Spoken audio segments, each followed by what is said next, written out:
I'm sorry, the mic was muted. I'm ready to start. I'll start recording in 3 seconds. Okay, so for this session, we'll be going over discrete time signals. So whatever we did for continuous time, we're just replicating that now for discrete time signals. Okay, so first I'll just go over some basic discrete time signals that we have, like impulse functions, unit step, ramp functions, etc. I'll show you the implementation in MATLAB as well. So let's just start with that. Oh, 1 second.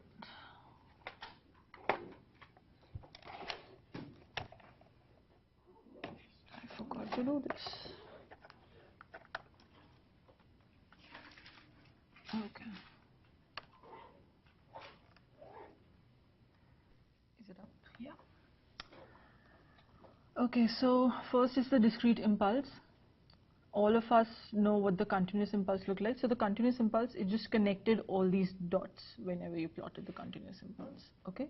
So for all values of t, you had some value for your function. Whereas when it's in discrete, your function has value of 1 only when n is 0. Okay. And n only takes integer values. Okay. So n does not take values like 0.5, 1.5 or anything like that. Okay. It only takes integer values. Right, so that's the impulse function. Okay, how I've defined it. So n, I've made it to go from -10 to 10. Okay, by default this increments by 1. Okay, if I don't specify the increment. Right, so it starts from -10, increments by 1 up till 10. Then I've defined x to be 1 only when n is equals to 0. Okay, so this is a condition, logical condition you might say, which is 1 when n is equals to 0 and 0 everywhere else. Okay. Now for plotting discrete time signals we used a function stem. So for continuous signals we used plot. Plot by default connects all your points, all your data points. Okay. So if you use plot in this case, you'll get a continuous signal. Whereas if you use stem, you'll get these discrete values. Okay. Then the standard X label, Y label, and the axis ranges that I've just set. Okay. Pause is just there to pause the execution of my program. It does nothing more. So it's just, so MATLAB is right now waiting for me to press a key to continue. Okay. So it's just paused right now. Okay. And I'll press a key and we'll go to the next one. So the next one is the unit step. Similar to the continuous one, but having values only at discrete instances of time. Okay, only when n is integer, right? So it becomes 1 when n is equals to 0 or greater than 1, greater than 0, sorry, and it's 0 for n is less than 0, right? Now this I have again taken n from -10 to 10. X is again defined is true when n is greater than or equal to 0 and is 0 for n less than 0. Again I've used stem, so n is on my x-axis and x is on my y-axis. Okay. This K only means that it has to draw black lines. That's it. Okay. X label, Y label is standard, and the axis is standard. Right. So next function. Oops. Sorry. Ramp function. So here I've defined it to take the values n. Right. So first it's 1, then 2, 3, 4, and so on and so forth. Okay, so this is called the ramp function, right? Here I've again taken n, the usual, -10 to 10. Now for the definition of x, I've taken the value of n. This is an element-wise multiplication, right? Because the size of this logical condition and this n would be different. They won't be the same size, so you cannot use star directly. Okay, that's why you use the dot star when the two vectors or matrices we have are of different sizes, different inner dimensions to be specific. Okay, so it will only take values of n when n is greater than or equal to 0. Okay, and it will be 0 for n less than 0. Right, and again I'm using stem and x label and y label and all the standard. I've used here max of x as the upper limit of my axis.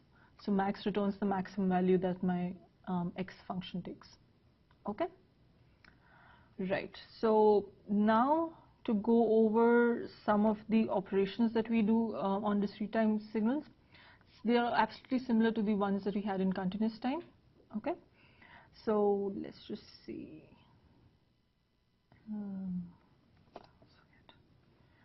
Right. So first of all, the first plot on the top is my original signal x of n. The one on the bottom is xn plus 5, and next one is xn minus 5. Okay, so xn plus 5 will be time advance, right? So which was initially starting at 0 will now start at minus 5. X of n minus 5 will now be time delay. So which was initially starting at 0 is now starting at 5. Okay, right. So let's see how we've defined it. So n I'm taking now from minus 20 to 20. By default it increments by 1. Okay, so I'll have all integer values, right? Now x is only 1 when n is greater than or equal to 0 and n is less than 0. This is my logical AND operation. Okay, so this is nothing but your standard signal. So don't you need to put like double ampersand? No, only one. Oh. Double ampersand is for bitwise, I believe. Okay. Okay, so thing that we've written x n greater than or equal to 0 and n less than 4, this is equivalent to un minus 4. Okay, right? Make sense? Okay, coming back. Now, in my figure, subplot, all of us know, divides my plotting area into 3 sections. So this 3 represents that I'm dividing it on vertically into 3 sections, and horizontally there's only 1 section. Okay, so 3 vertically and horizontally there's only 1. So 3 rows and 1 column, you can think of it like that. Okay, right. Again, I've used stem to plot the data.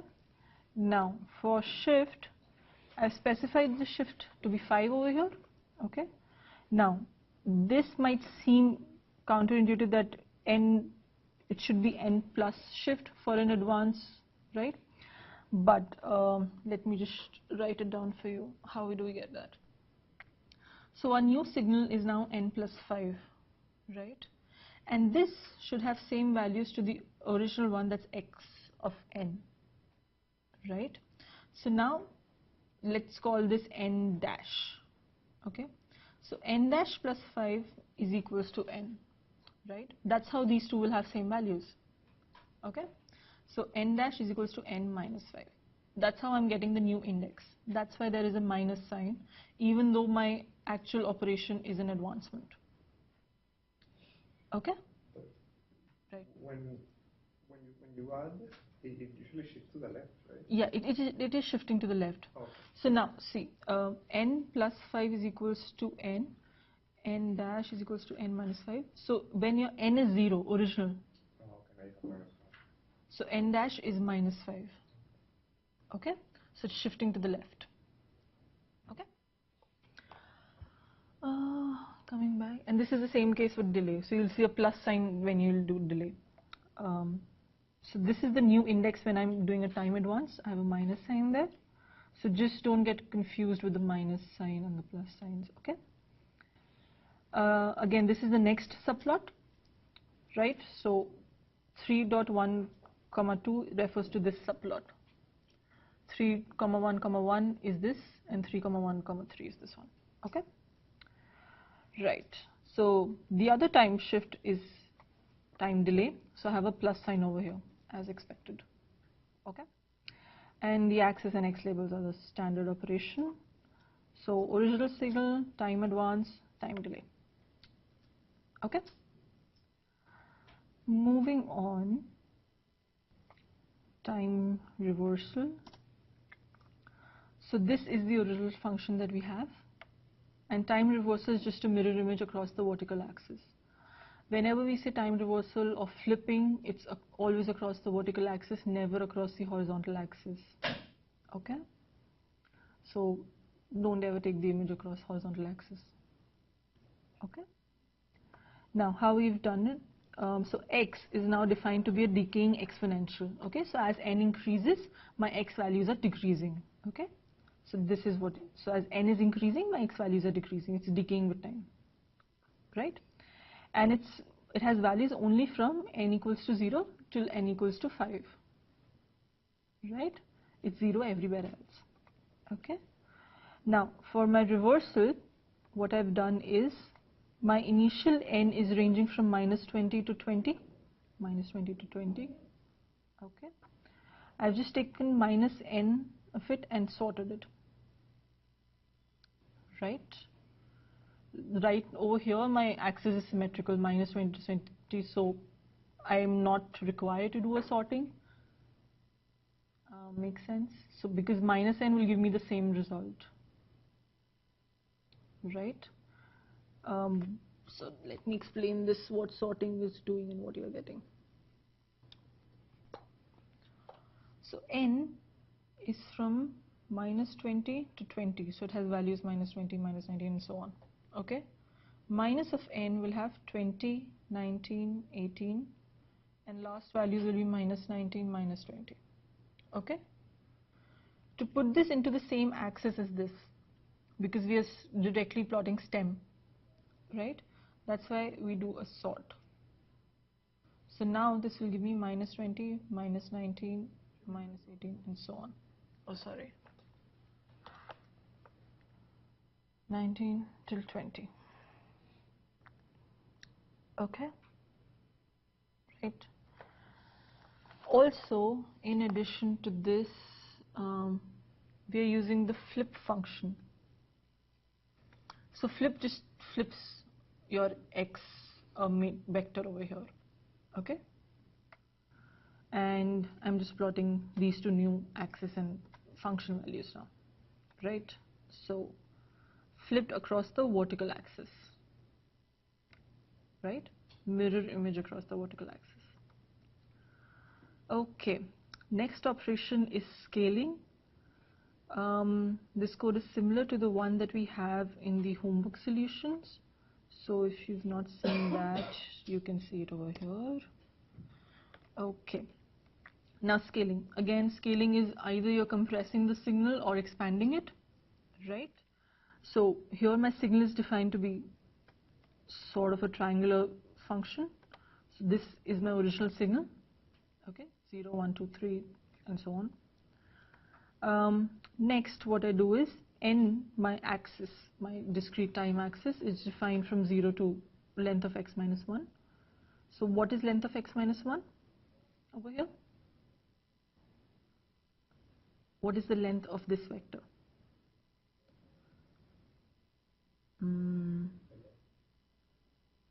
Length, size, 7.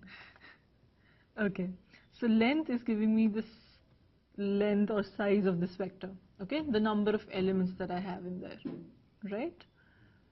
So 7 minus 1, that is 6, so n is ranging from 0 to 6. Okay, now my new n, so let me just show this to you somehow. Let me just show what results do we get.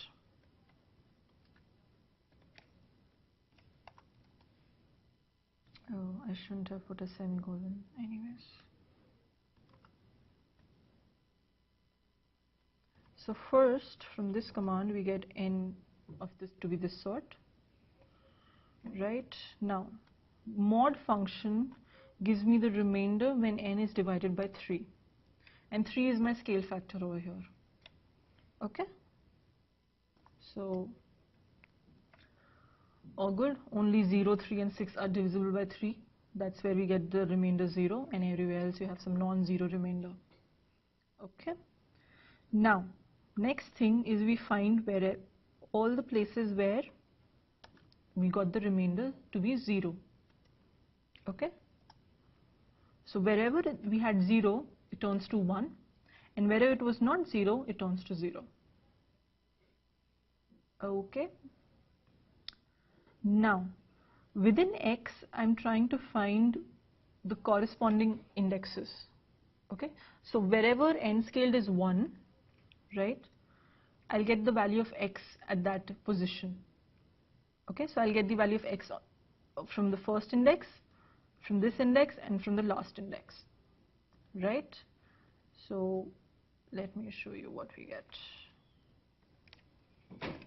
So find, result gives me the index values where n scaled is 1.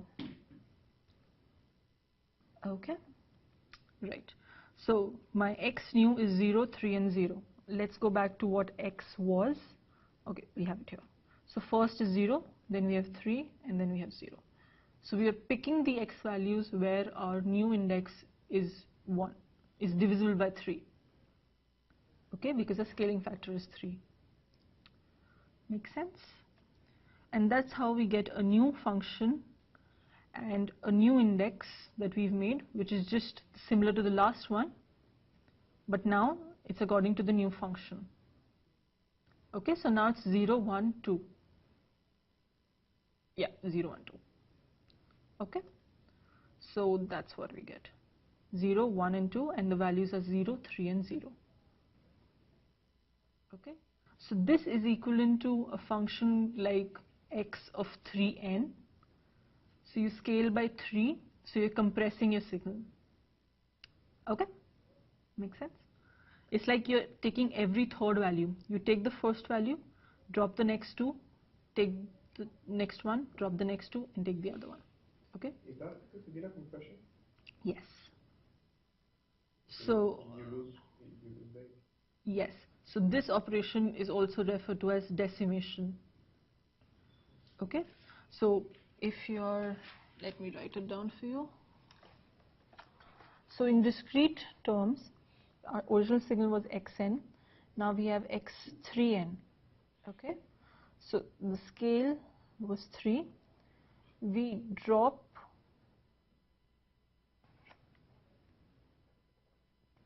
two terms. Okay? So if your scale is, for example, L, you will be dropping L minus 1 terms. Okay? So this whole operation is called decimation or downsampling. Okay? Right? Because you're losing data. Okay? So if you have, so from the given example, this was the data we had. So you take this one, you'll get a 0. Drop these two, take the next one, you'll get a 3. Drop these two and then take the next one. Okay? So you're dropping 2, that is L minus 1 information values. Okay? So if we have decimation, so if we scale by a factor of 1 by 3 instead, what will we have? Any guesses? In continuous time, what did we have if our scale factor was less than 1? Correct. So if our scale is less than 1, we will get expansion, also called as interpolation,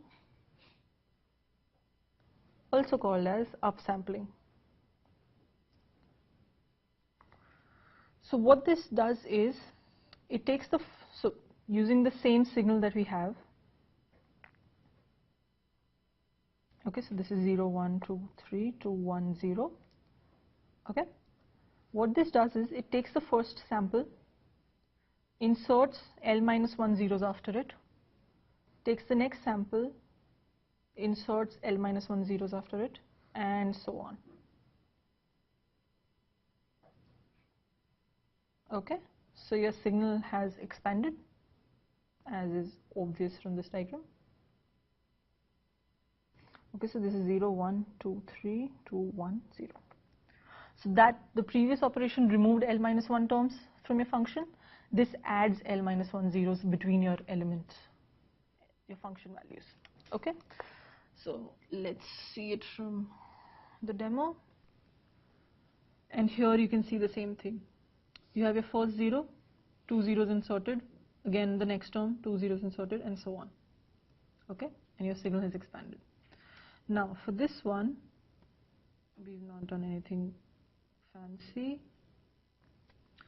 So my signal is again defined as previously. My scale factor is 3. This x length will return 7 for me. Now I'm expanding my axis, so I'm multiplying it with the scale. Okay, right? So, and I'm generating a new function which is initially all zeros. Okay, I'll put in my function values later on. And now every third element is now set to the old function that I had defined.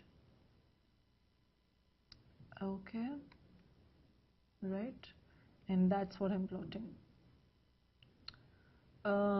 Let me explain that on paper. So what we are doing, we are going from xn to xn over 3. Okay, so this had a size of 7.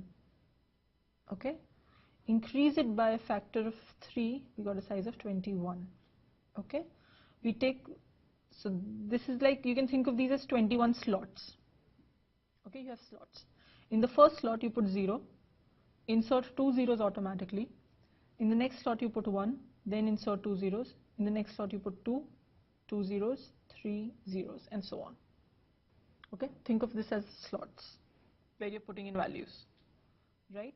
So the term that we had in the demo, that's 1 to scale. Is that also like a formula where like the amount of zeros in between, it is like Yes, yes, yes. So if your scale is L, L minus 1 zeros will be inserted.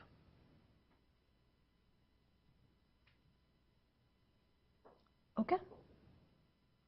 So previously if your scale was L, L minus 1 elements were removed, and now L minus 1 elements are being added. Okay. Right.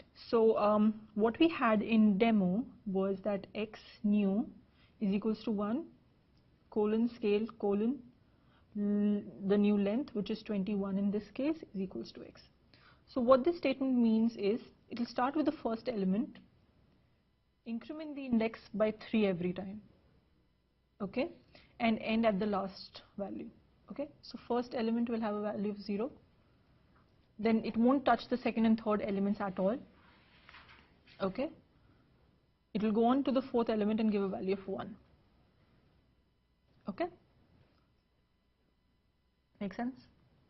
All right, so now I'll just go over a textbook example on zero input response for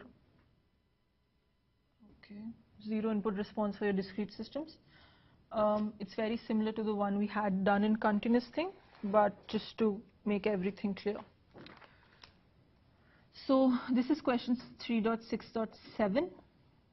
Okay, it's there in the homework for solutions as well, but if you've not seen it, that's why I'm discussing it over here.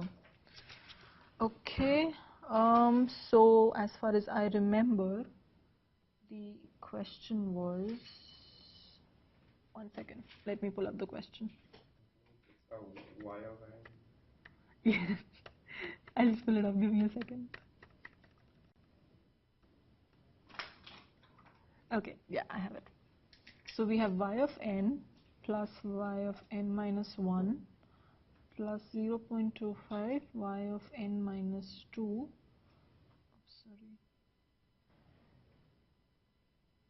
root 3x n minus 8. Okay. And just for notation purposes, whenever we write continuous signals, we write it as x of t, so you have parentheses, whereas when you write discrete, you will have square brackets. Okay, so just a side note, so that you differentiate. I mean, t and n is already a differentiator, but this is another notation thing. Okay, so we have 0 input response. Okay, so this means that we are setting this side to be 0, right? Okay, so now the equation is y of n plus y of n minus 1 plus 0.25 y of n minus 2 is equals to 0. right? Now coming to the characteristic equation.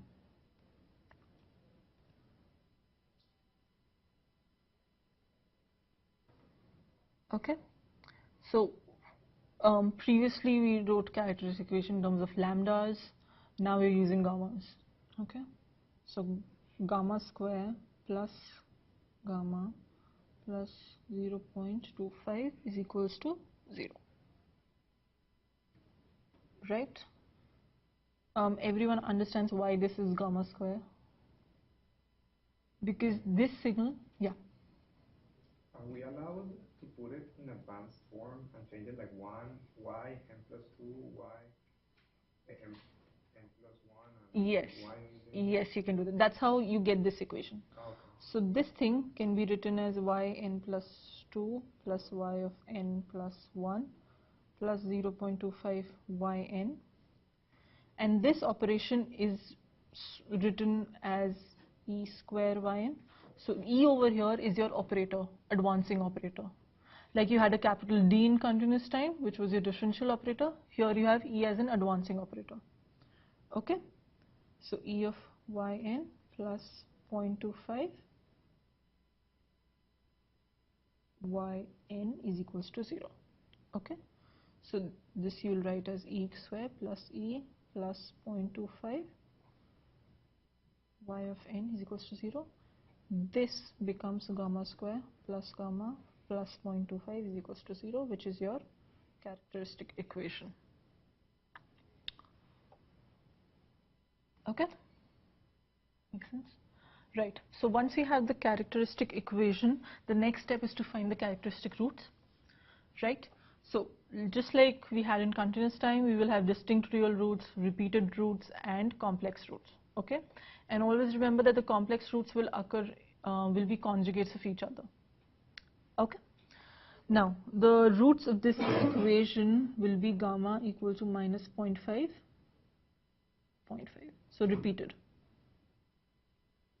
Okay, and for each case we have a standard format of writing our y naught, which is our zero input response, right?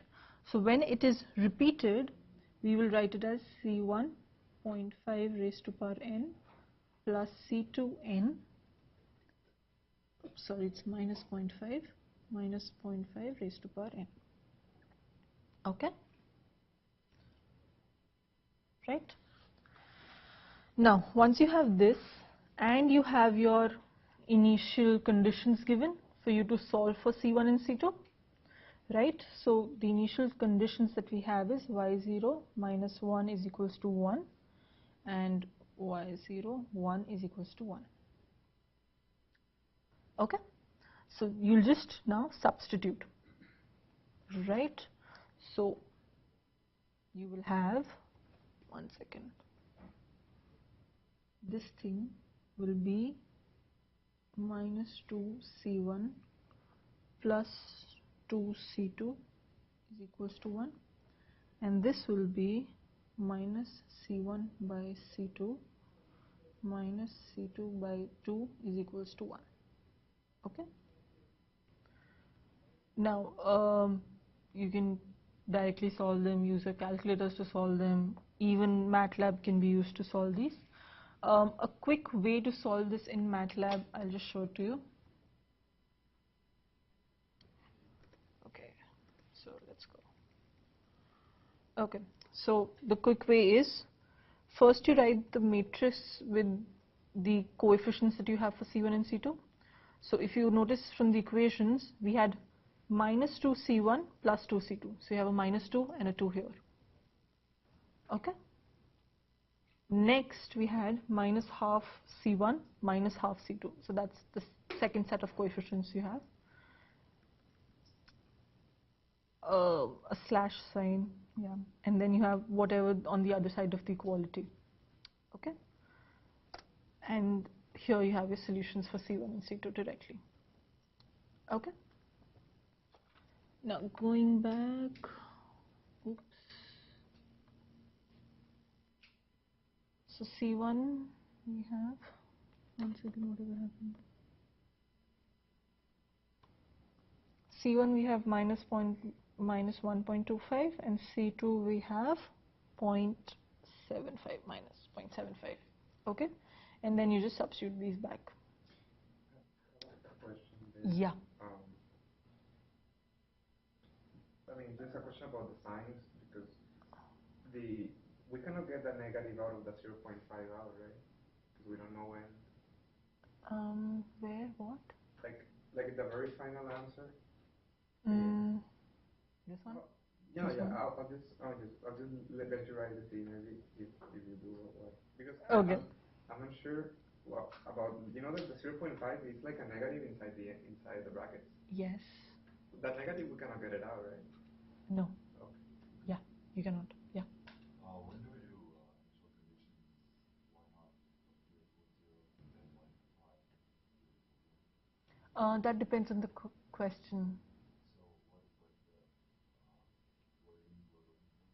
So in the question, the initial conditions will be given to you. So in continuous time, you'll have y0 of 0 and y dash of 0, right? Here you'll have y0 of minus 1, like this, and this. Okay, so these will be given to you in the question. I just remember one of the homeworks we solved. We weren't given initial conditions, but maybe like the keyword was impulse or something like that, and then we just... That was the impulse response, and okay, now I remember what you're saying. So for the continuous time, there was this impulse response that you had to calculate. So in continuous time, based on the degree of your characteristic equation, so which is called capital N, you get your initial conditions from there. Sorry. So based on the degree of your characteristic equation, you get your initial conditions. That's for continuous time. You don't need the same for discrete time. Okay. So in discrete time, you just solve directly. You don't need initial conditions when doing your impulse response. Okay. Yeah. Like we can iterate them, like we can make them ourselves. Yes, that's what we're going to do. Okay. So the final solution comes out to be minus 0.25 minus 0.5 raised to power n minus 0.75 n minus 0.5 raised to power n. Okay. Right? So you're just calculating these two values and just putting them back in the formula that you had. Okay. Another example to calculate the impulse response, that's question 3.7.2. Okay.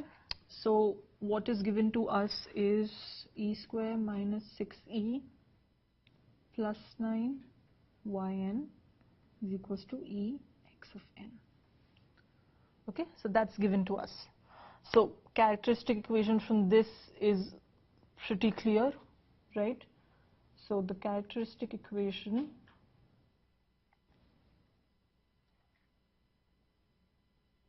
now becomes gamma square minus 6 gamma plus 9 is equals to 0.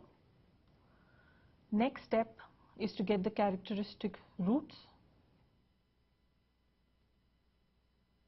Okay, so that's where you get your gamma to be 3 and you'll have repeated roots.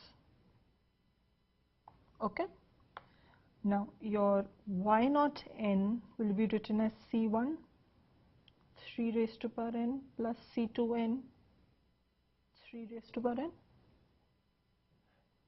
just what we had previously. Alright. Now, next step is your Hn, that is your impulse response.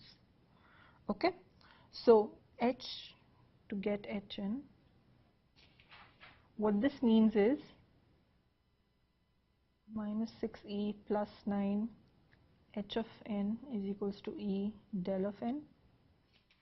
So you get your impulse response when your input to the system is an impulse. Which part from the book is this? 3.7.2. Okay. Right. So this is what impulse response means. right? That is, the input to your system is an impulse and the output that you get is the impulse response. Okay. Now, this now means that we have hn plus 2 minus 6hn plus 1 plus 9hn is equals to del n plus 1. Okay, E is my advancing operator, right? So E square advances by 2, E cube will advance by 3. Okay, right. Next thing is in such questions we don't have our initial conditions. Okay, so we'll do an iterative solution, right? Before that, let me give you the general form of Hn that we have. So we have Bn, A of n, del n plus y naught n, u of n. This is the general form of Hn that we have. Okay, so now what is B of n and A of n, right? B of n in general forms, let me write it down for you. So we have A naught y n plus capital N for say, A1 y n plus n minus 1, so on until an y of n. Okay. Similarly, B naught x of n plus n. Oh, I'm so sorry. Okay. Plus B1 x of n plus n minus 1 plus dot so on till Bn x of n. Okay. Right. Now, Bn is associated with my original xn signal, An is associated with my output yn. No shift, no delay. There is no shift operation. Okay. So, in the given equation, in this equation, if we say delta impulse is my input and h is my output, what is the value of B of n here? Correct. So, B of n is 0. And what is the value of A of n? Correct. A of n is 9. Okay. So now my Hn, one second. So now my Hn is equals to 0 over 9 del n plus y naught n u of n. Okay, which is just y naught n u of n. Okay. Now, since we don't have any initial conditions given over here, we still need to go forward and find values for C1 and C2, right? We don't have any initial conditions given. Yeah. Yeah. The other thing is, how do you find Bn and An? Okay, coming back. This is the general form of a difference equation. Okay. Now, An is associated with my non-shifted output term. Oh, that very last. Yes. So we need to put it in a band form. No, you just need to know this general form and just match these terms with the equation that you have. Okay. So here you have y of n. Y of n is equivalent to h of n over here. So A of n is 9. Okay. Here you don't have a delta of n, right? So your B of n is 0. Okay. So you're just matching terms, right? The non-shifted terms. Okay. Right. So to get C1 and C2, we will do iterative solution. Now, we know that delta of -1 is 0 and delta of 0 is 1. That's always the case, right? Any questions on that? Okay. Now, our h of n also has a u of n term. What does that mean? That means h of -1, h of -2, h of -3 all are 0. Correct? Now, my maximum shift in this equation here is 2, right? So I don't need to go beyond h of minus 2 to get my answer. You don't need to go beyond 2h minus 3, h minus 4, etc. Okay? So, putting these in the equations. So, let n is equals to minus 2. And my equation that I'm using is hn plus 2 minus 6hn plus 1 plus 9hn is equals to del n plus 1. Okay, this is the equation that I'm using, and here I'm setting n is equals to minus 2. Right? Yeah. The question I asked before, actually, Yeah. both made the one equals zero, both zero equals one. Yeah. How did you get impulse negative 1 equals 0? So impulse is only 1 when the index is 0, and it's 0 everywhere else. Why did you choose negative 1? Because the maximum shift over here is only 1. Okay, so I don't need to go beyond minus 1. I don't need to see minus 2, minus 3. And under it,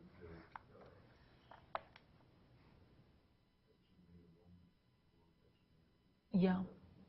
That comes from my general term that I had of h of n. So h of n is y naught n u of n. So u of n makes it non-zero for everything when n is 0. N is less than 0, sorry. So h of n is 0 whenever n is less than 0 because of u of n term. Okay?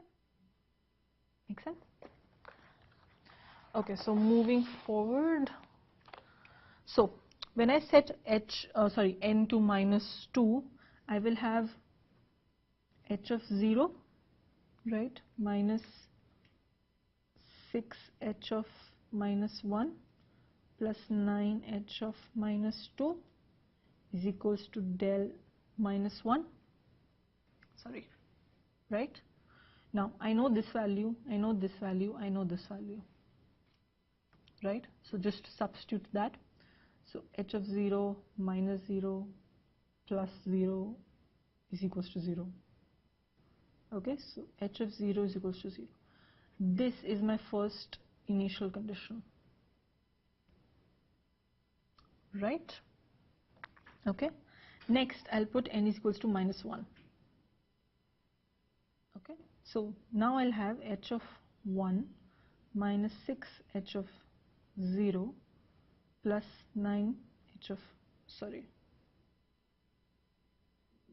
9h of minus 1 is equals to del 0.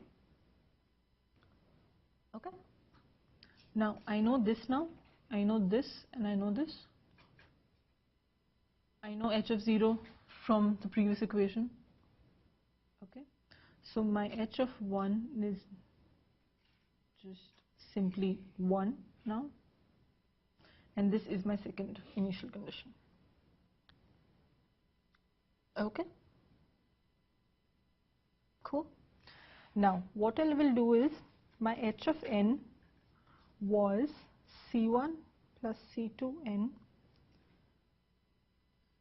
3 raised to power n u of n. This is what we had, because where does this come from? Sorry, this is h of n. H of n is equals to y naught n u of n. I'm just putting in the value for y naught n that we had calculated, the expression. Okay, right, now I just need to put n values for n and equate to these two conditions. So I'll just put n equals to 0 and n is equals to 1. So when n is equals to 0, this term is 0, and I'll just have c1 is equals to 0, right? When n is equals to 1, I will have 3c1 plus c2 is equals to 1. I can solve these two equations and get c1 to be 0 and c2 to be 1 by 3. Okay, and now my h of n is, c1 is 0 now, so 1 by 3n 3 raised to power n u of n And that's your answer. Okay, yeah. Can you go back to the page before? Sure. 1 second.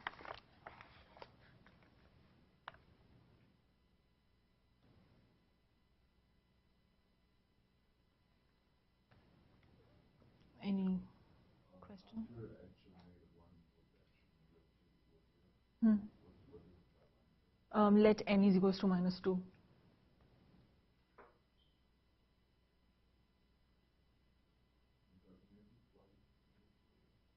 Which is -2?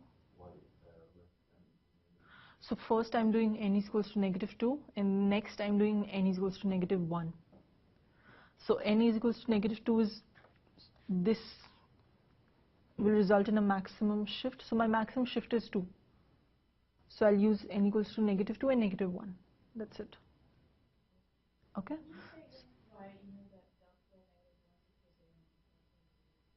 Yeah. So delta is 1 whenever this index is 0, whether it's unshifted, shifted, or anything. Okay? So if we have delta n, this is 1 when n is equals to 0. Okay? Now if I have delta n plus 1, this will be 1 when n is equals to -1, right? So the thing inside has to be 0. This complete index has to be 0. So this is true always, right? And delta is only 1 when your index is 0. Whenever this is non-zero, that's either negative or positive number, some number, it's always 0 for these numbers. Okay?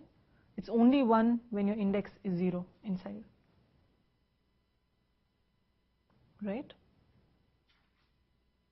Okay, that's your impulse function definition.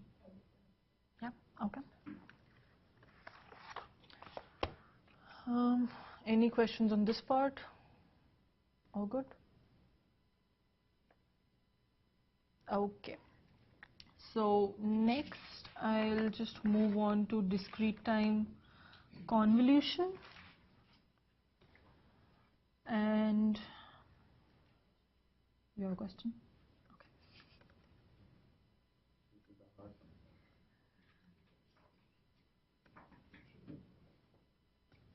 Okay, so you can get your impulse response from MATLAB as well, and I'll just show you an example code to do that.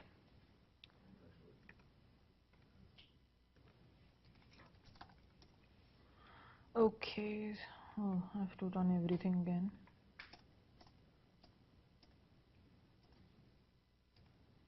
Okay, so to get your system response, which is your impulse response, and if the given equation is of this sort, for example, y of n minus y of n minus 1 plus y of n minus 2 is equals to x of n.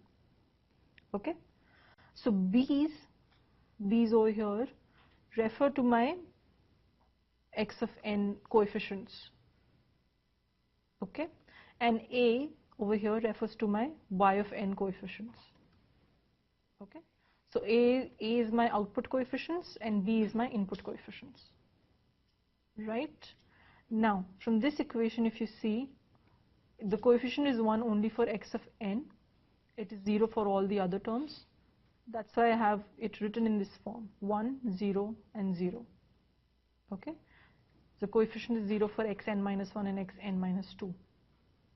Okay, now to see what a looks like, so a, coefficient of yn is 1, coefficient of yn minus 1 is minus 1, and coefficient of yn minus 2 is 1 again. Okay, that's why my a is of the form 1, minus 1 and 1. Okay, so you, just like you used to write coefficients for your getting your roots to any equation. Okay, so like if you have, let me write, if my equation is of this form, x square plus 4x plus 3. Okay, so my coefficients are 1, 4 and 3, right? So this is these are my coefficients, and then I'll just write roots p to get my roots, which are minus 3 and minus 1. Okay, so this is similar to the way you write coefficients for your roots. Okay, so B and A are written. N is now ranging from 0 to 30 with increments of 1. Now inline is used to define our function. Okay, so delta is a function which is 1 only when n is equals to 0 and 0 everywhere else. Right? Now filter command. The filter command uses these coefficients which are B, A and my input function to give me an output.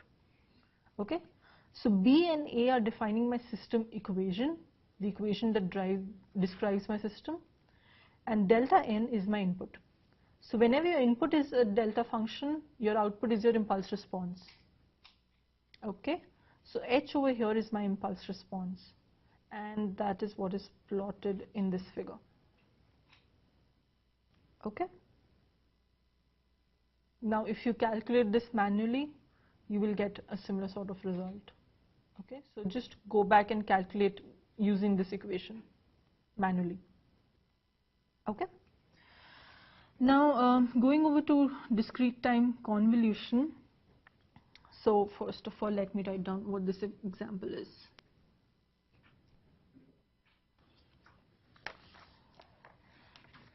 So in discrete time, your output y of n is summations. You don't have integration in discrete time. So differentials are equivalent to differences in discrete time, and integrals are equivalent to summations in discrete time. Okay, now your summation variable m will range from -infinity to infinity, x of m, h of n minus m, or summation m -infinity to infinity, h of m, x of n minus m. Similar definition to what we had for our continuous time convolution. Okay, right? Now whenever these two are causal, that is, they will have a u of n term in their definition. Okay, so u of n is present in function definition, then x of n or h of n are causal.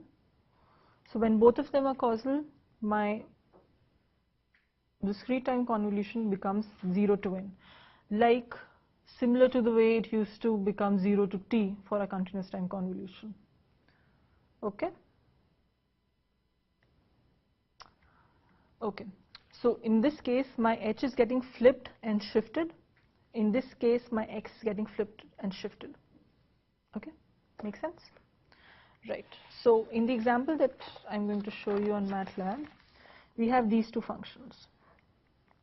So I have, oh sorry, I shouldn't be drawing this. This is continuous time.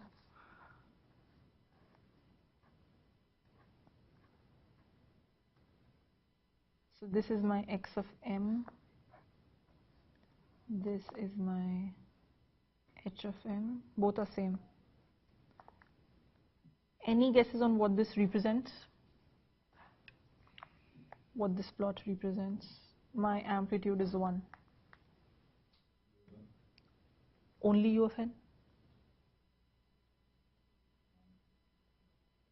Yeah. You could also have a bunch of Dirac Delta.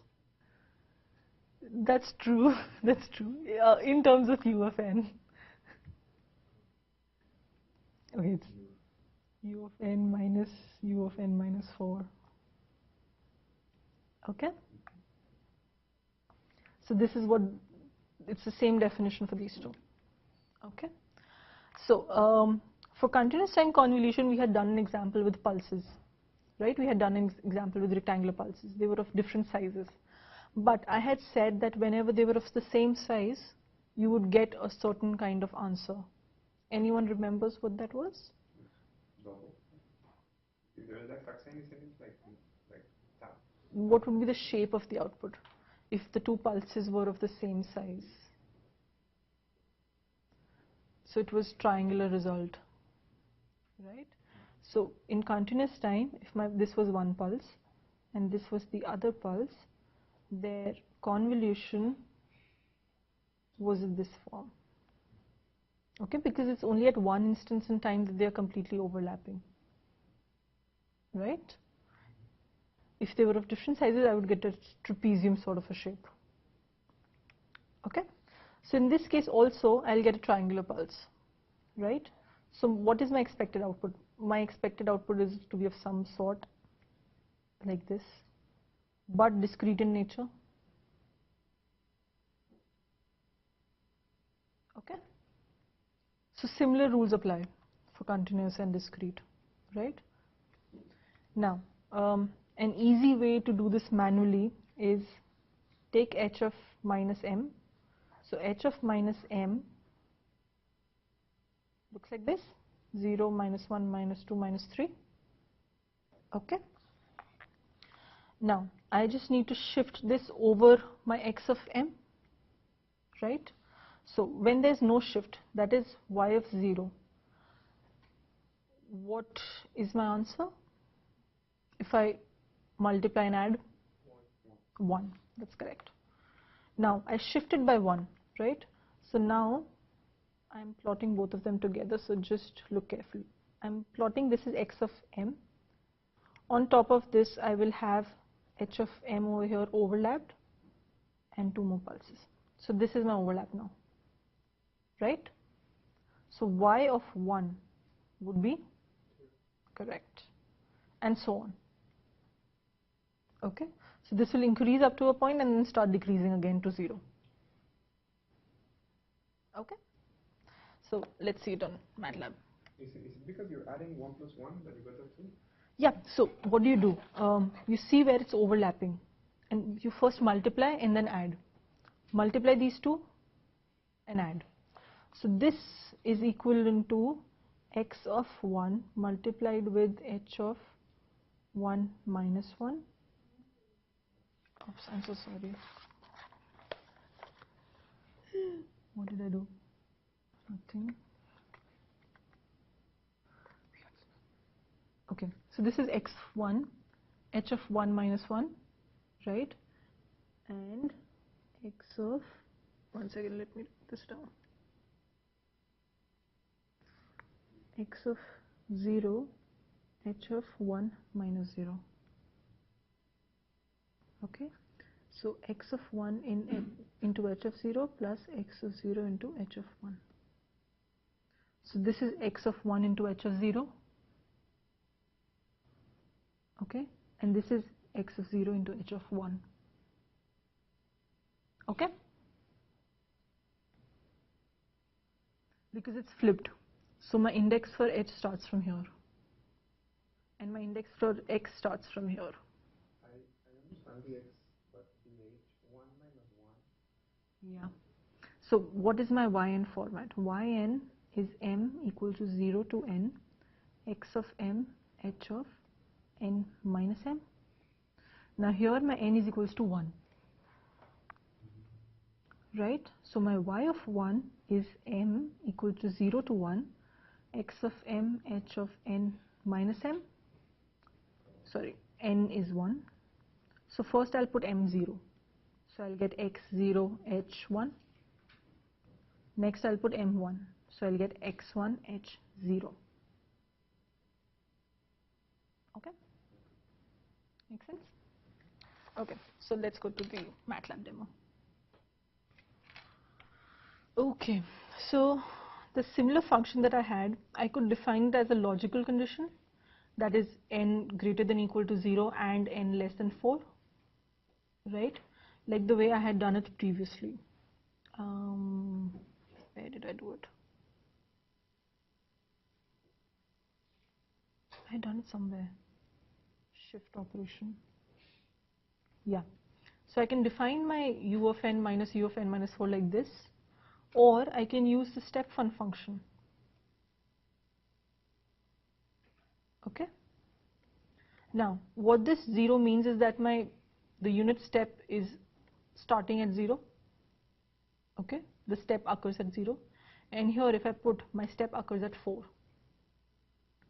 So this step fun n comma 4 is equivalent to u n minus 4, right? Because my step now occurs at 4. Okay, so there are two different ways of defining functions for you. Okay, now I've defined x and I've defined h. MATLAB has a function called conv, which convolves two vectors together. Okay, right? And whenever I do convolution, my index will change because the length of y is different from x and n. Length of y will generally be length of x plus length of h minus 1. Okay? So I'm defining my index to be according to the length of y. Start from 0 up till length of y minus 1, and then I'm just plotting it. Okay? So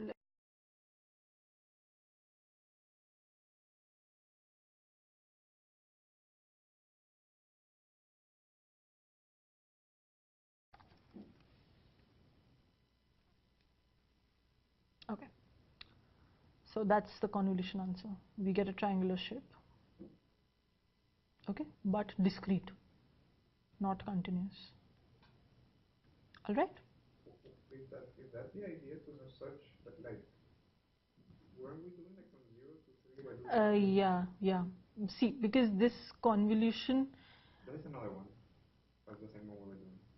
no, it's the same one. So this should actually start from 0. It's because the convolution will return some values which are zeros, and then it will give me the result, and then again all zeros. So that's it's just shifted. So ignore the indexing for now. Okay, it'll start from 0. Okay? Right, there's another demo that I have, and I think I showed this last time, but just to make things clear.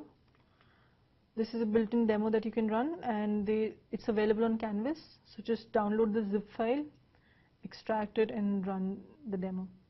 Okay, by calling dcon demo filing, this name. Okay. Now here we can define our xn. So let's just define what we just did. Okay.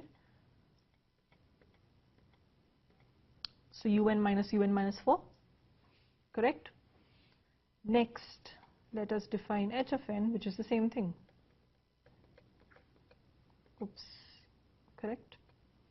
Now I can either flip h of n or x of n, I'll get the same result, right? So now let's move this. So if I'm shifting, if it's to the left of h of n is to the left, flipped version of h of n is to the left of x of n, it's all zeros.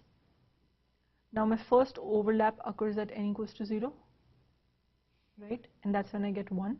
How do you make it move? With my arrow keys on my laptop. Okay? And the next shift we'll have 2 overlaps. That's why you have 2. Next we'll have 3 overlaps. And finally this is the complete overlap of the 2. Right? Now my overlap is again decreasing. And now it's 0 again.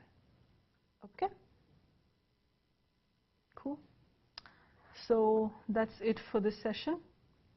And I'll be here for my office hours if you have any questions. Thank you, Daniel.